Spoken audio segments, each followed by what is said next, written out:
southeast side of Ada. There's been some other damage. I believe a barn was destroyed also to the east of Ada as well. We had baseball hail at Highway 1 and 3605. That was about a half hour ago. All of those being caused by this storm, now leaving our viewing area and tracking through Gertie to the north of our effective viewing area. And we had hail in that particular storm reported by a chaser over 3 inches, also 7 miles to the southeast of Francis. Yes, that was a little while ago, and some monster hail has probably been some significant hail damage with that. Here we have a tornado warning on this storm. Not a classic structure for a tornado, but there's some radar rotation in here. It's becoming less distinct. I really can't find a center on this one. Tom, why don't you recenter Doppler 12 and storm scan mode over the Cook-Grayson storm, see if we can find any kind of a hook in there. It's a dangerous storm, though, folks. We know there's probably some winds to about 60 in it minimum. Naturally, if there's a tornado that is associated with a storm, it would have higher winds and hail possibly to about golf ball size in this storm. But again, there's been no reports of any funnel clouds or tornadoes with this storm, and it looks like the core of the storm would be located along the Red River. I'm going to point it out to you right in here. So it's ill-defined but still dangerous storm. And heading south, we have this monster, scary storm down in Denton County, and big hail core with that one. Let's see what we have inside that storm. And I believe we have some of our Chaser Network spotters down there.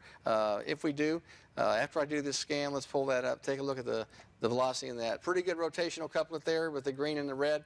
This is a rotating updraft. No indication of a tornado in it right now. Tom, is that correct, or am I off on that? What do we have in that Denton County storm? On the Denton County storm, at the moment we don't have a. At the moment we had reports of it touching down near Justin. Okay, correction on that. Then we did have a tornado out of that some time ago. Yes. All right. Yes. Okay, and this is live video from Denton County of that storm, which we're getting indications now of Doppler 12 in interpretive mode of grapefruit-sized hail in this thing. Just unbelievably big hail. That's about as big as you ever get, unless you're going for a world record, and that's just huge. Shows you how strong the updraft is. We're not seeing anything definitive right there on this particular feed, but the storm is producing a lot of outflow, so it's making it tough to see. It may be becoming rain wrap, Tom, in that case. The Denton County storm in Argyle, which is also just near Justin, actually had baseball-sized hail taking out windows on homes. Oh, my. Okay, and let's go back to our MAX unit here, Joe, and we can put that storm in motion. Again, it looks like it's going to track right over Lake Lewisville, come up through Frisco, and it's tracking an east-northeast to /northeasterly fashion, which would put Grayson and Fannin counties in jeopardy. Cook County, this storm will not affect you. The core that we're watching here will definitely miss Cook County. We have that tornado warning continuing for far northeast Cook, but no indication, no strong indication of a tornado in it. It does have some potential to produce a tornado, but more likely, I say, to produce damaging straight line winds or hail. And you can see how we're starting to get a squall line development. And they've allowed the tornado warning for Denton County to expire. So we're starting to see the transition between tornadic rotation into just very large downdraft straight line winds and the potential of large hail, Steve. Right. The squall line is forming. You can see now we have a broken line of thunderstorms nearly solid from north of Ada all the way down to just about Dallas. And this is what we thought would happen. The tornado threat being higher the first part of the day up till now. There's still a chance, I think, in the next hour or so another tornado could form. We do have a warning out right now, in fact, for a possible tornado. Possible based on radar rotation, northeastern Cook and northwestern Grace. In fact, look at this. We do have a little bit better hook on the last scan of this storm. So let's take a look at the velocity now and see what's going on in here. We don't see anything conclusive in there, but we do have a little notch there. So again, there's some rotation indicated here in the reflectivity pattern, and this is indicative of a rotating updraft, folks. I want you to treat this, please, as a real tornado on the ground, although it has not been confirmed. This is heading in the general direction of Gordonville, then crossing Lake Texoma. Steve, we have a report from a spotter that's out just north of Dexter, okay, which is south of Kingston, southwest of Kingston in Cook County, and they're indicating that they're starting to see some increasing rotation just to the north of Dexter.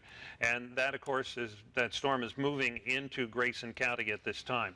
Okay, that is exactly where we're zoomed in now with this system. I'm going to mark it for you folks there it at is. home. You can see it right there, just to the southwest of Dexter, that little hook right there, north of Sturgeon, and due west of Gordonville, and to the southwest of Dexter. Yeah, so I marked that spot. This is why we have the tornado warning for northeastern Cook, far northeastern Cook, and far northwestern Grayson. Again, I want to emphasize, folks watching from southern and central Grayson, this storm is not a threat. Whitesboro, you're good. Sherman, Denison, not going to be affected by this storm unless it takes a sudden direction change, which we don't see any indication of that. In fact, if I back us up a little bit and we kind of roll through, you can see it's moving in a general east-northeasterly fashion, and it's doing so.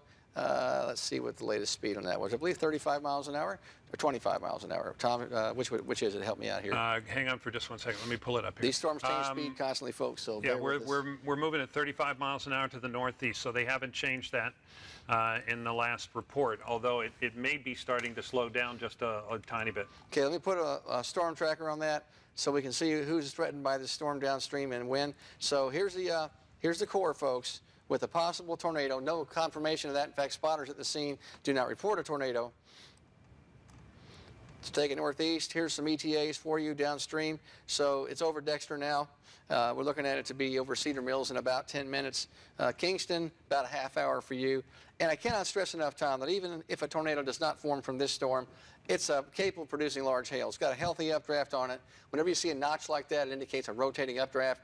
The rotating updrafts produce very strong upward motion, and it can produce large hail. I believe we have Doppler 12 ready to close in on that in storm scan mode. Let's take that live now.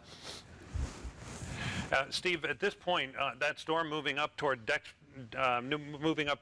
at this time, while we don't see a velocity couplet in here indicating that there is opposing winds and rotation, but what we do indicate here is this hook that you're taking a look at. And that's why the Weather Service is more than just erring on the side of caution. This indication here is that we could have a storm out there with a tornado in it. That's why it's radar indicated. And so if you are in Dexter or even Shea, Kingston, we'd said earlier that this particular storm was headed in the direction of Kingston, and it'll cross over pretty much 377, probably just a little bit to the north and the west of 377 on the Oklahoma side of the Red River. And as you can see, this storm is moving off. It'll be in Dexter in just minutes, and from there you'll be looking at Cedar Hill at 8:13. You'll be looking at Shea moving up at 8:25 in Oklahoma, and then we'll be looking at Kingston in what amounts to be about 32 minutes at this time, maintaining the speed of 35 miles an hour to the northeast. Okay, this is the only tornado warning remaining in Texoma. We still, though, have some severe thunderstorms in progress. We apparently have eyes on the wall cloud in Dexter, but nothing else at this time in Cook County. Okay, a wall cloud, folks, indicates that we have a lowering caused by a strong updraft. As the updraft increases, the pressure drops underneath the base of the thunderstorm, and the cloud basically starts to work its way down to the ground. We had no report on whether that is rotating, but stand by a second. It's a dangerous storm. It's in the vicinity of Dexter, and even without further information than that, we know enough to tell you to, hey, take cover in the path of the storm. Again, extreme northwest Grayson, northeast Cook. That'll be crossing into southern Marshall County as it comes up on the Red River there. And let's zoom in on that once again. This is the only tornado warning we have left, and the only actual tornado reported producing any damage has been in Pontotoc County, where it looks like there's been a considerable amount of damage, Tom, south side of Ada on to the east out into the countryside. We're just getting information in, folks. It kind of trickles in after an event like this. It's always the way it is, and then daylight tomorrow we'll know better about exactly what happened over there. But that threat for Pontotoc County has moved out of the county. The tornado warning for Pontotoc County has been allowed to expire. So the tornado warning that remains is for northeast Cook, northwest Grayson, and on into a southern Marshall County for this storm that is virtually over Lake Texoma now, just southwest around Dexter. Do we have any update on the tornado warning when it'll expire, Tom, for these counties? At this point, the tornado warning for Grayson County is going to expire in what amounts to be 10 minutes. It will be at 8:15, and that's it for Cook. All of them are expiring at the exact same time. Now, for what it's worth, down to the south in Denton County, one of the storm chasers we've been showing you video from, Mike Prendergast, that particular that particular storm down there is now showing some more rotation near the Double Oak area, but the fortunate part for us is that that storm does not appear to be headed in the direction of Grayson County. It will probably skirt just to the south and through the northern part of Collin County at this time. I get you. So that's good news there.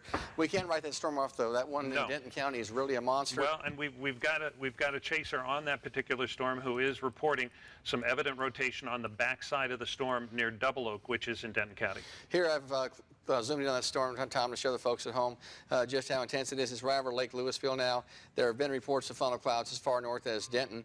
And as you can see on this storm, a bow echo is forming here. Beginning to see evidence of a bow echo, which would indicate a damaging wind event evolving, not necessarily tornadic, but very high straight line winds. In a storm like this, I would say easily 70 to 80 miles per hour possible. And this could affect parts of Grayson or Fannin County. We may get lucky and it may just stay south of us. It's going to be a close call there. More storms are forming back to the southwest, and these are all moving generally to the northeast. So this cluster of thunderstorms coming down to Cook County. Pretty strong storms. Could contain some hail to about nickel size, winds to about 50 miles per hour, and they're tending to strengthen, so I think we'll have some severe warnings on those shortly. We're updating our storm scan mode on Doppler 12. Joe, let's go ahead and take that as we have just completed a fresh scan for the Grayson and Cook County storms. Not seeing a compelling hook there so much, but definitely a possibility there could still be a small tornado in there. If you look southeast of Marietta there, right along the Red River, which would be consistent with our other notch we saw near Dexter, there's a little hook there right over Lake Texoma. You can see it there. And Steve, the National Weather Service has just issued a severe thunder or tornado warning, which is going to be in effect until 8:15. Let's see here. Maybe they are canceling it. Folks, stand by. We're getting some new information. Just give us a sec, please. Apologize for that. Sometimes we just need to read it and... No, they're indicating it remains in effect. They just reissued on this tornado warning, indicating that the thunderstorm is still capable of producing a tornado, and it is located at 5 miles to the north of Willis, moving to the northeast at 45 miles an hour. So they're increasing the speed on this storm and indicating golf ball size hail is also potential with this storm, as radar indicated. And so this particular storm is now pretty much due north of Dexter and just south of the Red River and due west of Willis at this time, and it's moving off to the northeast at 45 miles an hour. So they're extending this warning at least until 8:15, and they may extend it further for Love and southeastern Marshall counties. Okay, to clarify though, 5 miles north of Willis is where the action center is on this now. Is that correct, Tom? Actually, it's approximately 5 miles to the west of Willis and southwest of Powell. Okay, so that puts it again virtually on the Red River. Let's measure that out for you. Right here, just in extreme northeastern Cook County, would be the circulation center. So let's mark that for you. And this would be the most dangerous part of the storm. This makes sense because the storm hasn't moving northeast and about 45 miles per hour. It doesn't take long to get from Dexter to where it is. So just to the west of Willis there, and we'll get rid of that for you. There's the circulation center. Again, not real compelling compared to a lot of the storms we get, but it's still possible a tornado could be in there. Let's see what the velocity scan shows. Now, there's a very weak couplet there, not looking real compelling again, but as we erase these guys and do a little interpretive on it, we can see there's a little bit of shear there. Again, pretty low. If anything, I would say this is producing a possible funnel cloud, but we do have a tornado warning for it. We're not going to dismiss it. Again, it's not looking to be a real strong tornado. If anything, it would be a weak tornado, but it could still produce some damaging wind, Tom, and hail. So certainly a mean storm, one that bears our respect. In fact, Steve, on the leading edge of that storm, as it gets ready to move into Powell, you're going to see some very strong gusty winds of at least 35 to 40 miles an hour, if not more. Using something called the spectral mode, it gives us an idea of the turbulence that's associated with the storm. So between Willis and Shea and Powell, along 377, there are some very strong winds coming out of the leading edge of that storm. And there is also an area that has some strong winds just to the back side of that, where we saw that tiny little circulation. Let me take it back off and take it to the velocity mode. And you can notice right in here that you have a few little tiny places where there is some rotation in here that a radar indicated, but at the moment, We don't have anything other than radar indicated potential tornadic activity, and the Weather Service is going to be looking at this very carefully over the next 10 or 15 minutes because they're going to have to decide whether they want to extend this warning. Forgive me, Tom, forgive me for interrupting, but we just got a report from the National Weather Service of a rotating wall cloud over the Red River in Grayson County, and that is a fresh report from the spotter. So that's pretty consistent with this information that we've been sharing with the folks, that it's right in here between Powell and Willis over Lake Texoma / the Red River. Now northeast of Dexter, looks like it's northwest of Cedar Mills. Let me recenter the map for you. We'll put it in motion. And there you can see a kind of a vague hook inside this reflectivity pattern here, where the dark colors indicating